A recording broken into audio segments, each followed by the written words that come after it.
Latinos have a long history of fighting for educational opportunity. From marching in the streets of LA to our families going to school board meetings every month to advocate for their children. We stand on the shoulders of Latino leaders who have come before us in fighting for educational opportunity.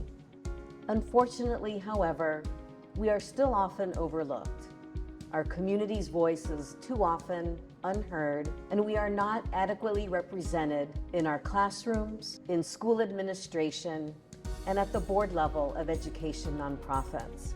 It is why I started Latinos for Education, because I believe, and we believe as an organization, that it is important that there is representation of Latinos at all levels of the education sector. We believe that our voice must be heard as advocates for educational opportunity.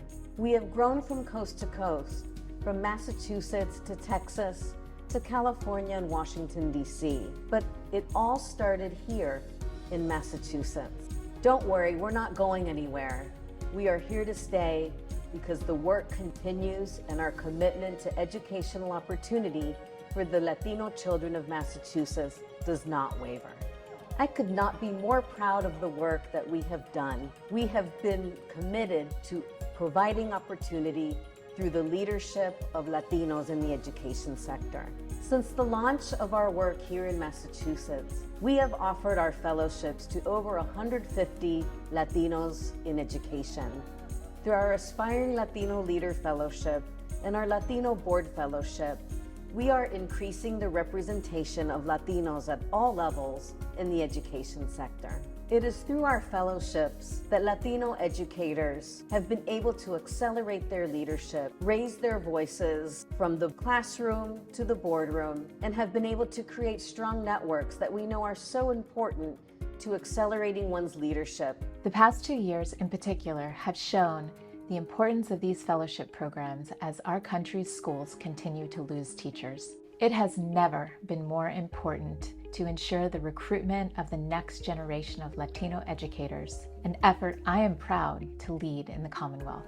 We know that 1 in 4 Latino educators leave the classroom within the first 4 years, but our programs are starting to change that. In fact, when asked, 79% of our fellowship alumni see themselves still teaching in 3 years, while half still see themselves teaching in the next 5. It makes me incredibly proud that to date, our fellows and alumni have impacted over 40,000 students across the Commonwealth. And we're excited to see how our programs continue to grow in capacity and reach. As we have continued to expand that reach, we have set our sights from the schoolhouse to the State House. We are equipping our fellows with the tools to advocate on behalf of their students and placing collaboration with intersectional coalitions and our legislative partners at the core of our advocacy and policy work. At the start of the COVID-19 pandemic, we responded to a need in our community for greater access to technology. We launched our first advocacy campaign, Tech para Todos, aimed at ensuring Latino families and students had access to reliable broadband, devices, and digital literacy.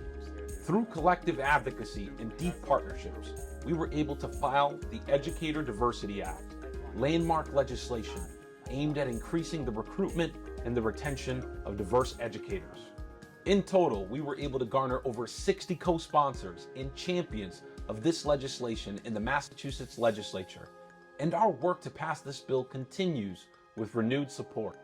When passed, the Educator Diversity Act will serve as a blueprint to states across the nation in their efforts to close representation gaps in the classroom. As we bring this bill to the finish line, we have already seen unprecedented investment in educator diversity, with $25 million in first-time funding allocated towards programs aimed at recruiting and retaining diverse educators. Each of these wins is a testament to the voice of nuestra comunidad and the change that we can create together. Latino for Education, this past session, they were very crucial to a lot of the different policies that we were able to pass. I think that we have more opportunity coming in next session.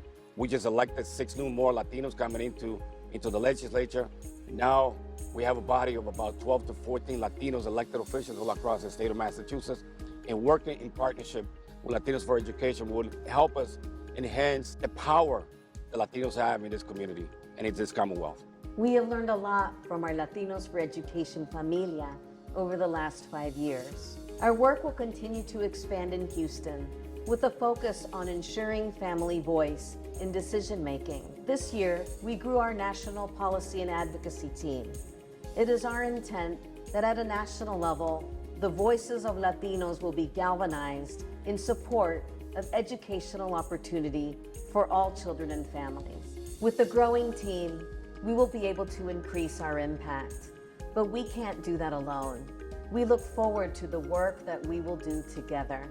In the next 5 years, we will continue the work that others have set in motion to improve educational opportunities for Latino children and families across America. Con ganas we can, and con ganas we will.